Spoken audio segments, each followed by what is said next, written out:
Este show yo creo que les va a gustar mucho porque Cirque du Soleil ya teníamos 8 años sin venir. El último espectáculo que estuvo acá fue Corteo.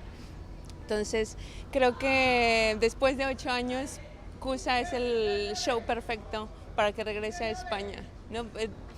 Van a encontrar de todo, ¿no? Cusa es un espectáculo que te da sorpresas y que todo el tiempo estás con la boca abierta mientras lo ves. Pues a mí me encanta, ¿no? Desde la primera vez que vi mi primer show de Cirque du Soleil fue como, ¿no? Como esta sorpresa o este gusto de poder estar trabajando acá.